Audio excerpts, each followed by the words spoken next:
নমস্কার বন্ধুরা, আশা করি আপনারা সবাই ভালো আছেন। আমরা সবাই ভালো আছি। তো বন্ধুরা দেখতেই পাচ্ছেন এখানে ৩টে পেঁয়াজ, একটা ডিম আর দেখতে পাচ্ছেন কচু নিয়েছি আমি। তো এগুলোকে আমরা সাধারণত বলা কচু বা বাস্ক কচু বলে থাকি। আর কয়েকটা কাঁচা লঙ্কা। তো বন্ধুরা দেখুন এখানে আমি রেডি করে নিয়েছি এভাবে। তো একটা মজাদার একটা রেসিপি তৈরি হতে যাচ্ছে। তো বন্ধুরা অবশ্যই সঙ্গে থেকে পুরো ভিডিওটা দেখবেন স্কিপ না করেই। তো বন্ধুরা দেখতে পাচ্ছেন এখানে আমরা নিয়েছি কচু। আমরা বলতে আমি নিয়েছি কচু। তো এখানে যে কচুটা দেখিয়েছি সেখানে এটা কিন্তু দুটো বাস্ক কচু, মানে বলা কচু বলি আমরা। আপনারা কে কী বলেন অবশ্যই কমেন্টে জানাবেন। তো আমি সাধারণত যে ডাঁটির যে গোড়াটা আছে, তো একদম কচি যে অংশটা আছে, তো আমি দুটোরই সেই কচি অংশটা শুধু নিয়েছি। আর এখানে একটা ডিম নিয়েছি। তো ডিমটাকে আমি সেদ্ধ করে নেব। আর কাঁচা লঙ্কা আর পেঁয়াজ, তো এগুলো দিয়ে কিন্তু একটা মজাদার রেসিপি তৈরি হতে যাচ্ছে। তো বন্ধুরা স্কিপ না করে সঙ্গে থেকে অবশ্যই পুরো ভিডিওটা দেখবেন, কারণ প্রত্যেকটা স্টেপই কিন্তু দেখার প্রয়োজন আছে। তো যারা সাধারণত কচু ভালোবাসেন না, বা অনেকেই আছেন যারা কচু খেলেই গলায় ধরে, চুলকোয়, তাদেরকে অবশ্যই বলবো তারা যদি এইভাবে এই কচুর রেসিপি করে খান তাহলে দেখবেন অবশ্যই আপনাদের খেতে ভালো লাগবে, আর গলাতেও ধরবে না, চুলকোবে না। তো অবশ্যই বন্ধুরা স্কিপ না করে সঙ্গে থেকে পুরো ভিডিওটা দেখবেন। আর যে সমস্ত বন্ধুরা নতুন দেখছেন তারা অবশ্যই বলবো বন্ধু হয়ে পাশে থাকবেন। অবশ্যই আপনাদের বন্ধু হতে চাই। তো যারা নতুন দেখছেন তারা অবশ্যই কিন্তু বন্ধু হয়ে পাশে থেকে লাইক কমেন্ট শেয়ার করতে ভুলবেন না, আর সাবস্ক্রাইব করে বেল আইকনটিকে ক্লিক করে রাখবেন। কারণ আপনাদের বন্ধুত্বের প্রয়োজন আছে। তো আপনারা যদি ভালোবাসা নিয়ে সঙ্গে থাকেন তবেই কিন্তু আমরা অনেকটা পথ এগিয়ে যেতে পারবো। তো বন্ধুরা দেখুন এখানে কথায় কথায় কিন্তু আমি দুটো কচুকে ভালো করে ছুলে নিয়েছি এবং ভালো করে পরিষ্কার করে কিন্তু ধুয়ে নিয়েছি।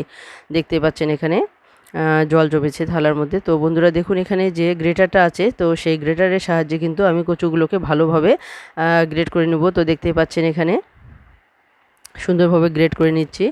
তো যেখানে মানে বলছিলাম, যে কথাটা বলছিলাম, যে নতুন বন্ধুরা যারা দেখছেন তারা কিন্তু অবশ্যই বন্ধু হয়ে পাশে থাকবেন। অবশ্যই আপনাদের বন্ধুত্বের প্রয়োজন আছে আমাদের, কারণ আপনারা যদি পাশে থাকেন তবেই কিন্তু আমরা অনেকটা পথ এগিয়ে যেতে পারি।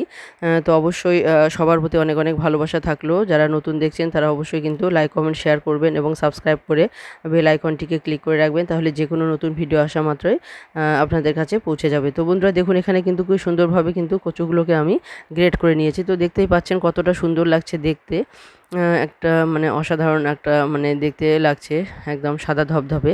তো এখানে আমি দিয়ে দিচ্ছি সামান্য পরিমাণ লবণ, আর এখানে লবণ দিয়ে কিন্তু আমি 5 মিনিটের মতো রেখে দেবো। তো বন্ধুরা দেখতে পাচ্ছেন এখানে লবণ মেখে এরকম করে 5 মিনিট যদি রাখা যায় তাহলে এই মানে কচুর যে চুলকোনোর যে ভাবটা সেটা কিন্তু অনেকটাই কমে আসবে। আর এরপর আমি এটাকে চিপে জল বের করে নেব। তো অবশ্যই সঙ্গে থেকে পুরো ভিডিওটা দেখবেন স্টেপ বাই স্টেপ, কারণ প্রত্যেকটা স্টেপই কিন্তু খুবই গুরুত্বপূর্ণ। তবে কিন্তু এই রেসিপিটা খুব সুস্বাদু হতে পারে। তো বন্ধুরা দেখুন এখানে কিন্তু এভাবে কিন্তু আমি 5 মিনিটের মতো এটাকে রেখে দেব লবণ মেখে। তো পুরনো বন্ধুরা অসংখ্য অসংখ্য ধন্যবাদ, যেরকম ভালোবাসা নিয়ে আপনারা পাশে আছেন এরকম ভালোবাসা নিয়ে সবসময় পাশে থাকবেন, কারণ আপনাদের ভালোবাসা খুবই প্রয়োজন। তো অবশ্যই আপনারা কমেন্ট করতে ভুলবেন না, কমেন্টের পাশাপাশি কিন্তু লাইকও করতে ভুলবেন না। অবশ্যই আমি সাধারণত যখন কখনো মানে কাউকে লাইক বা কমেন্ট করতে যাই তখন কিন্তু অবশ্যই প্রথমে আমি লাইক বাটনটাকে ক্লিক করে তারপরে কিন্তু কমেন্ট করা শুরু করি, তাহলে কি হয় আমি শেষে কিন্তু আর ভুলে যাই না লাইক করতে। তো বন্ধুরা দেখতে পাচ্ছেন এখানে কিন্তু যে কচুগুলো রাখা ছিল সেখানে লবণ মেখে 5 মিনিটের মতো রেখেছিলাম। এরপর লবণ মাখাতে কি হয়েছে, এতে অনেকটা জল জমে গেছিলো। তো দেখুন এখানে আমি কিন্তু জলগুলোকে ভালোভাবে একদম চিপে নিচ্ছি। তো এখানে জলটা যে বেরিয়ে গেল, এর মধ্যে যে কচুর যে চুলকোনো ভাবটা আছে সেটা কিন্তু অনেকটাই কমে গেল। তো বন্ধুরা অবশ্যই আপনারা এইভাবে যদি কচুকে রেডি করে নেন তাহলে দেখবেন আপনাদের কিন্তু যাদের মানে গলায় ধরে বা চুলকোয় তারা কিন্তু অনায়াসে খেয়ে নিতে পারবেন এই রেসিপিটা বানালে। তো বন্ধুরা দেখুন এখানে কিন্তু সমস্ত কচুগুলোকে এইভাবে আমি চিপে তুলে নেব। আর যেটা বলছিলাম বন্ধুরা, পুরনো বন্ধুরা যেরকম ভালোবাসা নিয়ে আছেন অসংখ্য অসংখ্য ধন্যবাদ, কারণ আপনাদের ভালোবাসার জন্য অনেকটা পথ এগিয়ে যেতে পেরেছি। তো এরকমভাবে কিন্তু সবসময় পাশে থাকবেন। আমিও সবসময় আপনাদের পাশে আছি, হয়তো বা সময়ের অভাবে আপনাদের কাছে পৌঁছতে পারি না। তো আপনারা জানেনই, যারা ফুল ওয়াচ করেন তারা জানেনই একটা করে ভিডিও দেখতেই কিন্তু অনেকটা টাইম চলে যায়। তো বাকি সংসারের কাজ করে সমস্ত কিছু করে আবার নিজের ভিডিও করে এডিটিং করে অনেকটাই সময় কিন্তু লেগে যায় আমাদের। তো প্রত্যেকের কাছে কিন্তু পৌঁছতে আমাদের একটু সময় লেগে যায়। তো অবশ্যই বলবো যে সমস্ত বন্ধুদের কাছে আমি পৌঁছতে লেট করছি বা দেরি হচ্ছে, তারা অবশ্যই রাগ করবে না, অবশ্যই সময় মতো আপনাদের কাছে পৌঁছানোর চেষ্টা করব আমি। তো বন্ধুরা দেখতে পাচ্ছেন এখানে কিন্তু যে মানে পেঁয়াজ আর লঙ্কাগুলো নিয়েছি, তো সমস্ত লঙ্কা কিন্তু কুচি কুচি করে কেটে নিয়েছি, আর এখানে পেঁয়াজগুলো কিন্তু পাতলা কুচি কুচি করে কেটে নেব। তো এখানে আমি যে সমস্ত উপকরণগুলো দেখিয়েছি সমস্ত উপকরণই দেবো, কিন্তু ডিমটা আমি সবার শেষে দেবো। তো ডিমটা আমি কিভাবে দেব, তো অবশ্যই বন্ধুরা আপনারা সঙ্গে থেকে পুরো ভিডিওটা দেখুন, তাহলে বুঝতে পারবেন যে ডিমগুলো আমি কি মানে ডিমটা আমি কিভাবে দিয়েছি। তো এখানে আমি একটাই শুধু ডিম দিয়েছি, তো আপনারা চাইলে কিন্তু 2টো বা 3টে ডিমও দিতে পারেন, তবে খেতে কিন্তু সেটা ভালোই হবে। যদি আপনারা বেশি করে ডিম দিতে পারেন তো ভালোই হবে। তো আমার কাছে একটাই ছিল, তো আমি একটা দিয়েছি। তো বন্ধুরা দেখুন এখানে কিন্তু পেঁয়াজ লঙ্কা কাটা হয়ে গেছে। তো এখানে আমি 1 চামচ পরিমাণের মতো দিয়ে দিলাম কালো জিরে, আর মানে হাফ চামচের একটু কম দিলাম এখানে হলুদ গুঁড়ো, আর দেব এখানে স্বাদ মতো লবণ। তো লবণ যেহেতু আমি আগে এখানে চিপে নিয়েছিলাম কচুর সঙ্গে, তো সেখানে কিন্তু অনেকটা মানে লবণ কিন্তু মিশেই গিয়েছিল। তো এখানে আর বেশি করে লবণ দেব না, তো সে আন্দাজ মতো লবণ দিলাম, আর এখানে দিয়ে মানে হাতের 1 মুঠ পরিমাণ মতো দিয়ে দিলাম চালের গুঁড়ো। তো দেখতে পাচ্ছেন এখন এই চালের গুঁড়োটাকে এখানে দিয়ে ভালোভাবে এটাকে কিন্তু মেখে নিতে হবে। যত এটাকে ভালোভাবে মেখে নেওয়া যাবে ততই কিন্তু এটা সফট হবে, আর কিন্তু খেতে কিন্তু খুবই সুস্বাদু হবে। তো বন্ধুরা এভাবে কিন্তু এটাকে ভালোভাবে মেখে নেওয়ার পর কিন্তু 5 মিনিট বা 10 মিনিটের মতো যদি আপনারা রেখে দিতে পারেন তাহলে কিন্তু সেটা কিন্তু খুবই ভালো হবে, কারণ এতে যে লবণটা আছে সেই লবণের থেকে জল অনেকটাই বেরিয়ে আসবে, আর এটা কিন্তু একদম সফট হবে, আর পেঁয়াজগুলো কিন্তু দারুণ সফট হবে। তো অবশ্যই আপনারা কিন্তু এটা মেখে নেওয়ার পর কিন্তু 5 থেকে 10 মিনিটের মতো রেস্টে রেখে দিবেন। তো বন্ধুরা আমার কাছে সময় ছিল না জন্য আমি কিন্তু এটাকে রেখে দিতে পারিনি বেশিটা সময়। তো অবশ্যই আপনাদের কাছে যদি সময় থাকে তাহলে আপনারা কিন্তু এটা বানানোর সময় অবশ্যই কিন্তু 5 থেকে 10 মিনিটের মতো রেস্টে রেখে দিবেন। তো আমি এটা 2 মিনিটের মতো রাখতে পেরেছি, আমার হাতে সময় ছিল না যার জন্য আমি এটাকে বেশিক্ষণ রাখতে পারিনি এভাবে। তো বন্ধুরা দেখুন এটা কিন্তু পুরোপুরি রেডি হয়ে গেল আমার। তো 2 মিনিট বাদ আমি এসে গেলাম। তো 2 মিনিটের মধ্যে আসাতে কিন্তু এটা অতটাও মজে যায় মানে যাওয়ার সময় পায়নি, মজার সময় পায়নি। তো বন্ধুরা এখন আমি এই ডিমটাকে গ্রেট করে দেবো। তো ডিমটা কিন্তু আগেই দেবেন না, কারণ আগে দিলে কিন্তু এর স্বাদটাই নষ্ট হয়ে যাবে। তো অবশ্যই আপনারা চেষ্টা করবেন যখন সমস্ত কিছু মেখে রেস্টে রেখে দিবেন, রেস্টে আসার পর কিন্তু তারপর আপনাকে কিন্তু ডিমগুলো ভালো করে গ্রেট করে দেবেন। তো এখানে আমি একটা ডিম দিচ্ছি, দেখুন কতটা সুন্দর লাগছে দেখতে। তো বন্ধুরা এখানে দেখতে যতটা সুন্দর লাগছে এটা কিন্তু খেতেও খুবই সুস্বাদু হয়েছে। তো অবশ্যই বলবো আপনারা চাইলে কিন্তু 2টো বা 3টে ডিম কিন্তু এখানে ব্যবহার করতেই পারেন। তো আমার কাছে একটাই ছিল যার জন্য একটাই দিয়েছি। তো দেখতে পাচ্ছেন এখানে সমস্ত ডিমটাকে কিন্তু আমি এরকম করে গ্রেট করে দিয়েছি, আর ডিমটা দেওয়ার পর কিন্তু বেশি একদম খোঁচে খোঁচে মাখবেন না, আপনারা আলতোভাবে এটাকে মেখে নেবেন, তাহলে কিন্তু ডিমগুলো বেশ আলতো আলতোভাবেই থাকবে। তো দেখতে পাচ্ছেন বন্ধুরা কত সুন্দরভাবে এটা কিন্তু রেডি হয়ে গেল, আর এটা কিন্তু দেখতে যেরকম মানে সুন্দর হয়েছে এটা কিন্তু খেতেও খুবই সুস্বাদু হয়েছে। তো এটাকে কিন্তু ভাজতেও হবে খুব সুন্দরভাবে আলতোভাবে। তো দেখুন কতটা সুন্দর লাগছে দেখতে।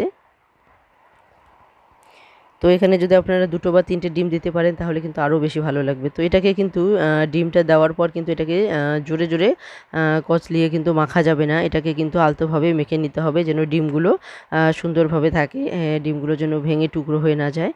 তো বন্ধুরা দেখুন এখানে কিন্তু কড়াই বসিয়ে দিয়েছি আমি, আর কড়াইও মোটামুটি আমার গরম হয়ে এসেছে। এখন আমি কড়াইয়ের মধ্যে দিয়ে দিচ্ছি সাদা তেল। তো দেখতে পাচ্ছেন এখানে, তো আমি সাধারণত যে কোনো পকোড়া হোক বা যে কোনো ভাজা ভুজা হোক আমি কিন্তু সেটা সাদা তেল দিয়েই ভাজি। তো সাদা তেল দিয়ে ভাজাটাই আমার কাছে ভালো মনে হয়, তাই আমি সাদা তেল দিয়ে ভাজি। তো বন্ধুরা দেখতে পাচ্ছেন এখানে কড়াইয়ের মধ্যে তেল দিয়ে দিয়েছি, আর এদিকে পকোড়াগুলো যে দেখছেন এখানে বানাবো, তো তার জন্য কিন্তু আমি ডিমটাকে আগে কিন্তু মেখে নিইনি। তো ভাজার আগে একটুখানি আলতোভাবে এটাকে মেখে নিব, বেশি কিন্তু কচলিয়ে মাখা যাবে না, ডলে ডলে মাখা যাবে না, তাহলে কিন্তু ডিমের যে গ্রেড আছে সেটা কিন্তু নষ্ট হয়ে যাবে। তো অবশ্যই বন্ধুরা এখানে আমি একটাই দিয়ে দিচ্ছি, আমার একটু পরিমাণে কম হয়ে গেছে। তো আপনারা কিন্তু অবশ্যই বলবো যখন আপনারা বানাবেন 2টো বা 3টে ডিম দিয়ে করবেন, দেখবেন খেতে খুবই সুস্বাদু হবে। আর যারা কচু খেতে ভালোবাসেন না, গলায় ধরে বা চুলকোয়, তারাও দেখবেন অনায়াসে 2টো বা 3টে খেয়ে নিতে পারবেন। তো বন্ধুরা দেখুন এখানে কিন্তু তেল প্রায় গরম হয়ে এসেছে আমার। তো এখন আমি ডিমের যে পকোড়াগুলো সেটা আমি হাতের সাহায্যে একটা বল করে নেব, আর বল করে নেওয়ার পর এটাকে আমি গোল গোল কোরমার আকারে কিন্তু দেবো, কিন্তু অবশ্যই কাবাবের আকারে কোরমা সরি বলছি কোরমা নয়, মানে গোল গোল কাবাবের আকারে দিয়ে দিব। তো এখানে আপনারা মানে ছোট ছোট পকোড়ার আকারেও দিতে পারেন, কোনো অসুবিধা নেই। তো আমি একটু বড় সাইজ করেই ভেজে নিচ্ছি।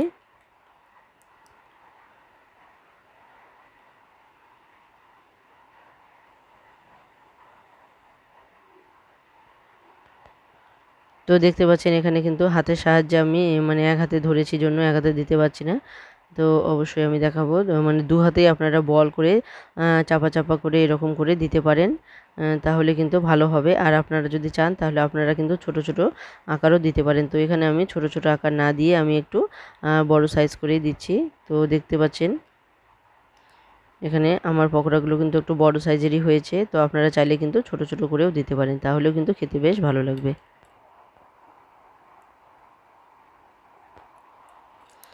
তো এখন আমি এখানে তেল অনুযায়ী যতটা দেওয়া যায় চেষ্টা করব দিতে।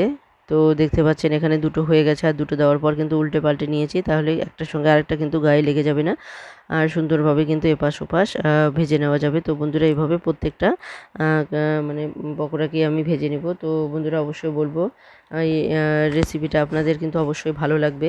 তো অবশ্যই একবার হলেও বানিয়ে দেখবেন, আপনাদের কিন্তু খেতে খুবই ভালো লাগবে। আর যারা সাধারণত কচু খেতে ভালোবাসেন না, গলায় ধরে বা চুলকোয়, এভাবে যদি আপনারা কচু রেডি করে নিয়ে খেতে পারেন তাহলে দেখবেন আপনাদেরও খেতে ভালো লাগবে। তো বন্ধুরা এই রেসিপিটা আপনাদের কেমন লাগলো অবশ্যই কমেন্টে জানাতে ভুলবেন না। তো অবশ্যই কমেন্ট করার আগে লাইক বাটনটিকে ক্লিক করে রাখবেন। আর যে সমস্ত বন্ধুরা নতুন দেখছেন, আজকে প্রথম দেখছেন, তাদের অবশ্যই বলবো বন্ধু হয়ে পাশে থাকবেন, কারণ আপনাদের বন্ধুত্বের প্রয়োজন আছে। আপনারা যদি পাশে থাকেন তাহলে কিন্তু আমরা নতুন নতুন ভিডিও আপনাদের সামনে নিয়ে আসতে পারি, কারণ আপনাদের ভালোবাসাই পারে আমাদেরকে উৎসাহ বাড়াতে যে নতুন নতুন কিছু তৈরি করতে। তো অবশ্যই বলবো বন্ধুরা অবশ্যই নতুন বন্ধুরা অবশ্যই লাইক কমেন্ট শেয়ার করতে ভুলবেন না, আর সাবস্ক্রাইব করে বেল আইকনটিকে ক্লিক করে রাখবেন, আর বন্ধু হয়ে পাশে পাশে থাকবেন। অবশ্যই আমরাও চেষ্টা করব আপনাদের পাশে বন্ধু হয়ে পাশে থাকতে। তো যে সমস্ত বন্ধুরা আজকে প্রথম দেখছেন অবশ্যই বলবো তারা অবশ্যই বন্ধুত্বের হাত বাড়িয়ে দেবেন। আর পুরনো বন্ধুরা যেরকম বন্ধুত্বের হাত বাড়িয়ে দিয়েছেন অসংখ্য অসংখ্য ধন্যবাদ আপনাদেরকে, কারণ আপনাদের ভালোবাসাই কিন্তু আমাকে অনেকটা এগিয়ে নিয়ে গিয়েছে। তো আশা করি আগেও অনেকটা এগিয়ে যাব যদি আপনারা পাশে থাকেন। তো বন্ধুরা এইভাবেই সবসময় পাশে থাকবেন। তো অনেক অনেক ভালোবাসা আপনাদের প্রতিও থাকলো। তো বন্ধুরা এখানে দেখুন আমি কিন্তু পকোড়াগুলো রেডি করে নিয়েছি। তো দেখুন এখানে কিন্তু আমার পকোড়াগুলো রেডি হয়ে গেছে। তো এই পকোড়াগুলো দেখতে কিন্তু খুবই সুন্দর হয়েছে, আর খেতেও কিন্তু খুবই সুস্বাদু হয়েছে। তো অবশ্যই বলবো আপনারা একবার হলেও এই পকোড়াটা বানাবেন আর খেয়ে দেখবেন, খেতে কিন্তু খুবই ভালো লাগে, সবারই ভালো লাগবে। যারা কচু খেতে ভালোবাসে না তাদেরও ভালো লাগবে। তো বন্ধুরা আজকে এখানে শেষ করে দিচ্ছি। তো অবশ্যই আবার নতুন ভিডিও নিয়ে আপনাদের সামনে আসবো। অনেক অনেক ভালোবাসা আপনাদের প্রতি থাকলো, আর আপনারাও সবসময় অনেক অনেক ভালোবাসা নিয়ে পাশে থাকবেন।